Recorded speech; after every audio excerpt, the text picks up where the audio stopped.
One thing that doesn't get talked about a lot as well too is like all the different like beds that we have to sleep in. Bro, that's the worst thing. Yeah, that's hard on your body. Different pillows, different beds, different. That is taxing on your body too. So just trying to find some type of SOF capital T, soft. Because the game is different. Like I want people to understand and our fans to understand that playing 82 games in the 80s and 90s is not the same as playing 82 games in the 2020s. It's just not. The way we play, the level of pace, the level of the speed that we're playing at, it's a different game now. It's a totally different game. And, That pillow talk, he has to be joking, right? But anyways, I was watching a Blacktop Buckets video on this, and I read this comment that is kind of similar to what LeBron is saying, and I just don't understand why there's this huge misconception about the 80s. The 80s was one of the fastest pace ever in NBA history. The most points scored in an NBA game was in 1983. And obviously, they're not hoisting threes back in the 80s like they are now. I mean, of course the 80s was high pace. Everybody was on that Tony Montana. Sorry. So I just want to make this compilation and then I'll get out of here because I'm definitely not going to take an hour to try and explain the differences and similarities between all of these different decades. The game is extremely different from the afros and sideburns, Converses, and spring antifreeze on injuries. I'll never forget when I saw them doing that to Wilt Chamberlain. I was like, what is going on? It reminded me of Metal Gear 2 when you're defusing the bombs. But yeah, I just want to shed some light on the 80s because I don't think it should realistically be compared to the 90s and definitely not the 2000s because they're both a part of the dead ball era. I mean, just think about it.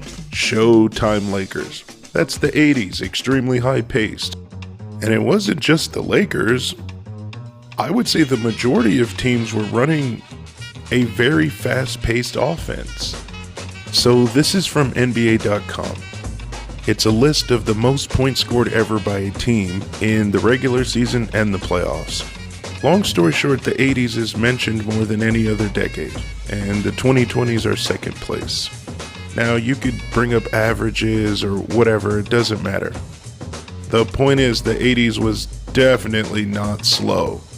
And again, I'm not trying to get into the details of like flying coach, the infamous Larry Bird eating hot dog story. I'll make a documentary another time. Another time. Unreal. 186-184 is our final score. Thank you for helping us make history. And it was an offense explosion in Dallas as the Supersonics and the Mavericks combined for 280 points. That's only 5 off the NBA playoff record. Mark Aguirre led the Mavs with 28 of them. Dallas won it 151-129. 5 seconds. Junior's got to get one away. There it is. That's got it. 1 second to play. 169-166. Gervin will hold, and it's all over. But you saw perhaps one of the best ball games you've ever seen. On the backcourt foul with no time remaining, Gervin at the line. He'll get a chance to shoot 2. So the final score is not in the books yet. 171-166. There it is. The Nuggets win it. But I'll tell you what. They turned what should have been a rout into something that almost resembled a hard stop. So the final score is 139-122. The Lakers beat the Nuggets. The Lakers have won 23 straight games here in the Forum, and that includes 6 in a row in the playoffs. The last team to beat Los Angeles in the Forum was the Houston Rockets. So not only is this a playoff game, they're complimenting the defense, even though they just allowed 120 points. And in part because of that defensive effort, the Lakers go up 2-0 over Denver as they win it 139-127. Lakers win it by 12, 139-127. They led by 12 throughout. Anything that really catches your attention now, having seen them twice? Yeah, I think impressive defensive by the Lakers, but more important. All right, so here's a chart. Here's a chart. Here's a chart. Here's a chart. Sorry, I had to. If you compare the entire decade of the 80s to the 6 years we have now in the 2020s, they're shooting the exact same amount of shots per game. 89 field goal attempts. Believe it or not, 1984 to 1985, they scored slightly more than 2021 to 2022 while shooting 3 threes a game. I think that sums up how insanely high-paced the 80s were. Now, the 90s is weird because the first several years of the 90s was also very high-paced. But the mid-90s to the late 90s, again, dead ball era. But just to put it into perspective, how fast the 90s was, I'll just put it like this. When Jordan got his very first ring and KD got his second ring, the league scored the exact same 106.3. Another fun fact, because LeBron is acting like the 2020s is the fastest era ever, the most points per game for 1 year, league average.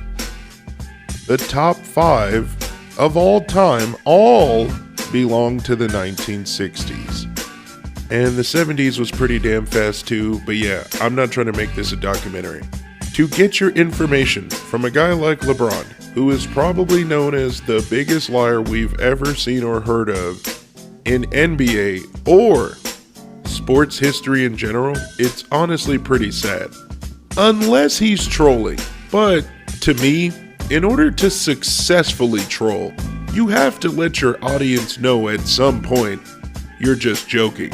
Because if you never say you're joking, then you're just lying. The 2020s might be fast, but you yourself, LeBron, you barely if ever play 82 games. You walk around, stand around, flop around, complain around, don't get back on either side of the ball. You know we could see you, right? Whatever, I'm out. And I say this from the bottom of my heart. Retire.